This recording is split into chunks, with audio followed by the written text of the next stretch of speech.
him. He was so much better. And 9 times out of 10, they probably trying to fuck him anyway. But I digress. But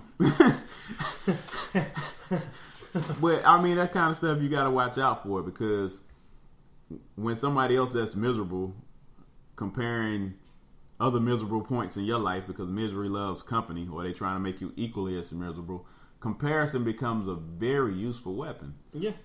If you weaponize comparison the right way, you can destroy up happy homes super easy off simple stuff. Yep. And in doing so, you lose everything, and whoever's trying to sabotage you get what they want, and then y'all both sitting around miserable. Y'all at the fucking happy hour, drinking all the red wine, just upset, eating all the spinach dip, just mad, crying about how come they know good people out there for them. When in reality, you shitted on good people. You destroyed them. Yep. And that happens. It happens all the time. You know, it happens. Especially in relationships. What is the point? At what point do you start comparing who you're with to who you've been with, and to who you could be with?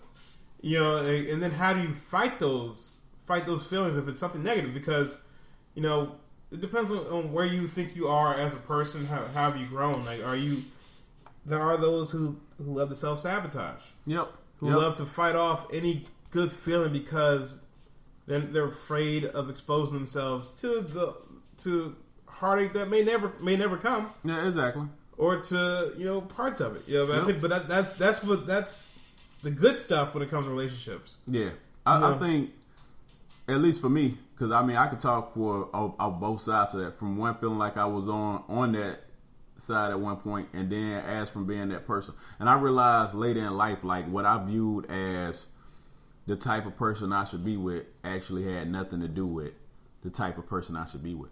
Because as I got older, I started to value things like intelligence and the ability to hold a conversation and make rational decisions and be understanding and being trustworthy and being loyal. And when I was younger, none of these were a factor. I was more concerned with exactly, is she bad? What that mouth do? You know what I'm saying?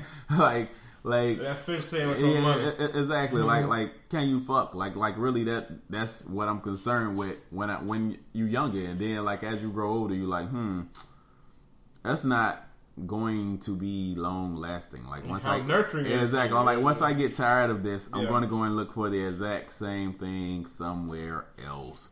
Now, I mean, being in that situation back when I thought about it like that, because I never spent a lot of time in the States. I had traveled the world. I've been all over the place. I lived abroad. I was like, I'm just going to smash everything that looks attractive right now, because one, I'm not staying anywhere long, and two, why not? And then I was like, all right, well, with me knowing I'm going back overseas, I can't even say that I necessarily sabotage relationships. I just prefaced every relationship with, look, I'm back home for 4 months, so I'm back home for 6 months, so I'm back home for 8 months. So here's your not to exceed date. Yeah. And that is a very unhealthy habit to have. And then when I got to the point where I stopped doing that, I was still sabotaging, and then I was like, all right, so here are all these factors that would make me not want to be with somebody. But if you already point out those factors first, because really what I was doing, and I realize it now, like I'm going into a situation looking for the traits that would make me not talk to somebody. You enter looking for the exactly. I'm like, all right, so what would make me not do this forever? Mm-hmm. And that is I'm about to say that's very easy to find. And really, when you're looking for it, it could be something super minute, and you just like, that's enough. Yeah. I ain't know what I'm saying. I don't really feel like too talkative on Tuesdays. Yeah, exactly, man. Yeah. You blinked 46 times today. You blinked 20 times yesterday. I was cool with 20.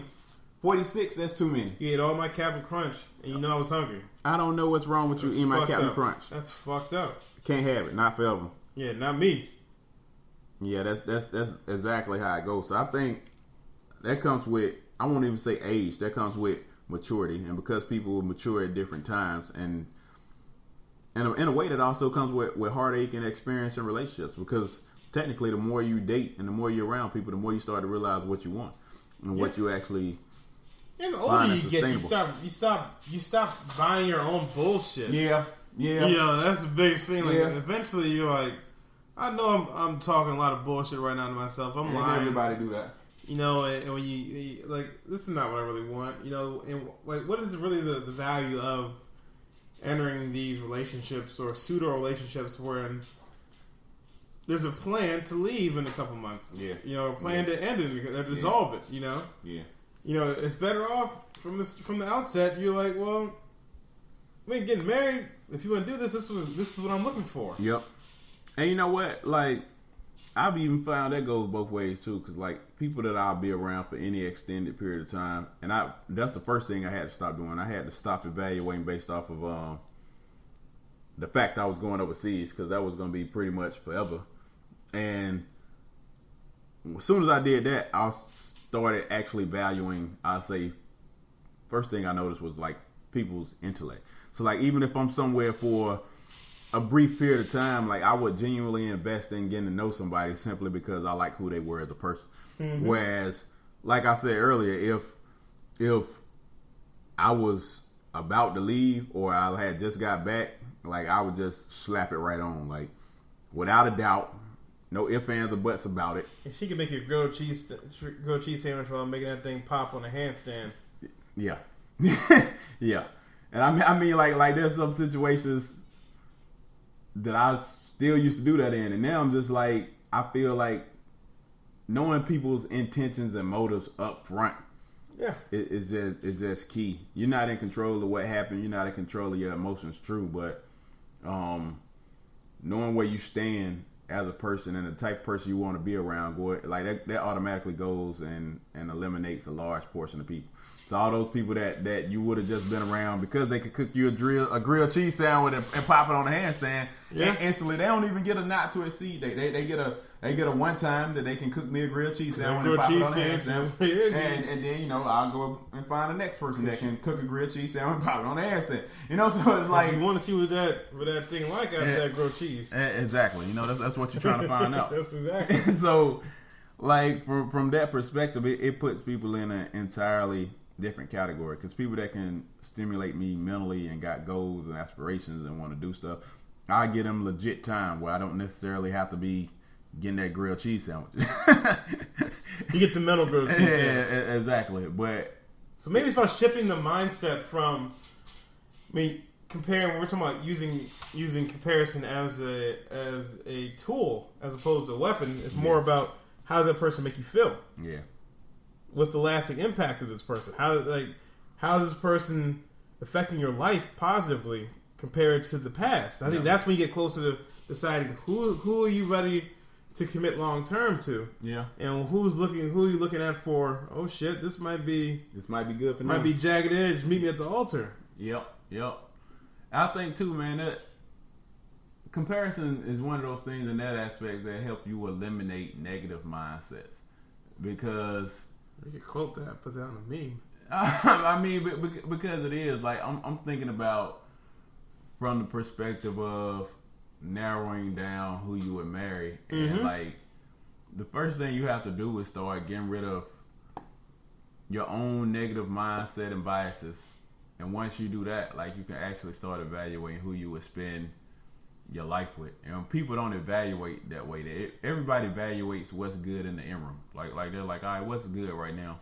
And in that time period, they evaluate, all right, would I do this forever? And that's when people find themselves in a relationship they spent years in, and one person probably haven't even fully thought through if they would, you know, go the distance.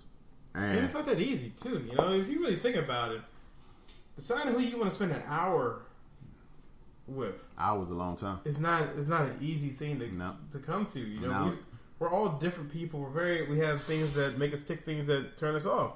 Yeah. So when you decide that one person who you don't mind spending extended periods of time with, that you're not getting paid to do, is not an easy decision.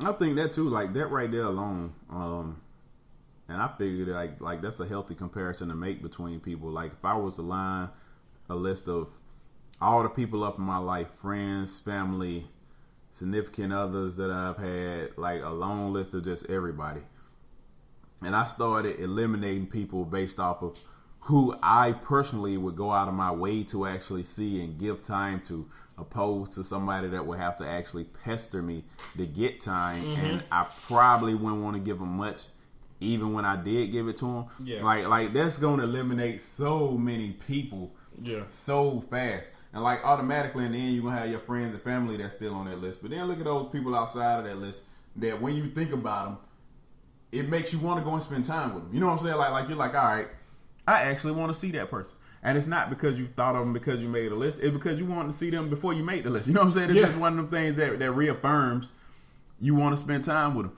Because like they say, like people you want to be around, like you'll find the time. You'll find the time. That is a fact. Cause you know what I'm saying, like I stay on the move, and the people I want to see, like you definitely see them. Yeah, exactly. Like I'll fit other people in when possible that haven't seen me or that I'm cool with. But the people I want to see, oh yeah, I'll make better. Exactly. You know what I'm saying? I make an early morning, late night drive. I clear day. I fit time in where. Hell, it'll be me, them, and my son. If I got my son, if you ain't hop on the list, you're not coming around me and my son. Facts. I mean, that's friend, family, or you know what I'm saying, whoever.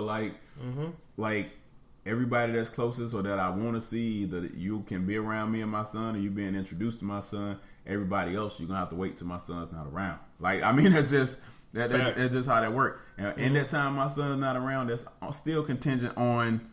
If I'm with my friends. Now, if I'm with my friends and you're on that level where I want to be around you, I'll bring you around me and my friends. If you're not on that level, you're going to have to see me when Adonis not around and my friends are not around. Like that's just how that works. But time, I mean, comparing the time that you give will eliminate a lot of people. That's the one thing that you can't get back. That's one thing that you're least likely to frivolously use. Yep. You want... Especially when you get older, you wasted a lot of time. That's when comparison is used to your benefit. You start thinking about all the time you've wasted on people who don't even come close to deserving it. Man.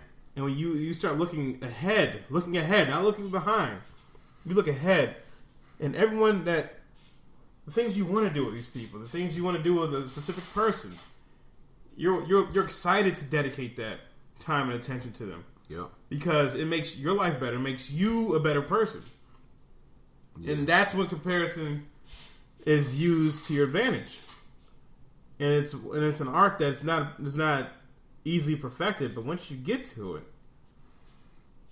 I mean, I feel like I wish I could get some of that time back that I gave to some people that reclaiming my time. If only I could reclaim just a little bit of that time.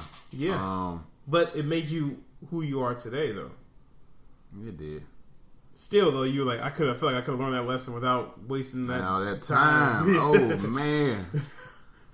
Like, sitting here just thinking about that, I want some time back so bad. But I mean, I've already told you this. Like, I evaluate my time that way now, even with like doing stuff for school or for work or for opportunities I want to pursue. Like, I always say to myself, all right, what does my son need? Once he get his time, cool. You know, am I seeing my friends today? Once we hang out, do whatever we gonna do, cool. Even then, like, that might be when work and school come around, and that's only because like I'm not around. Well, I'm around family, but I'll just say I'm not around blood, so I'll see them whenever I'm in Georgia. But even then, like, I still evaluate school. Like, all right, got these assignments. I mean, there's been plenty of nights I've come home and been like, yeah, I got 8 pages to do at 4 a.m. I'm like, man, you want to finish that paper? And we finished doing whatever we doing at 11 p.m. And I'm like, I gotta get done. And I get it done, but they're just like, I'm not gonna not taking me away from my friends and family and everything else, because too many people like pursue school and work with no end goal in sight instead of pursuing their own happiness first. And really, none of that other stuff matters if you're not mentally and physically healthy. And your happiness is part of how healthy you are. So, like, I'll pursue that first, and then honestly, it'll be a lot easier to do schoolwork and everything else because I'm not thinking about, all right, I'd rather be doing this, I'd rather be doing that. Like, I've done that, so it's whatever. You can't deprive yourself of the good things in life. Nah. And you know, when you're spending time with someone, You don't spend it with someone that makes you feel bad about yourself. You don't spend it with someone who makes you question your own motives.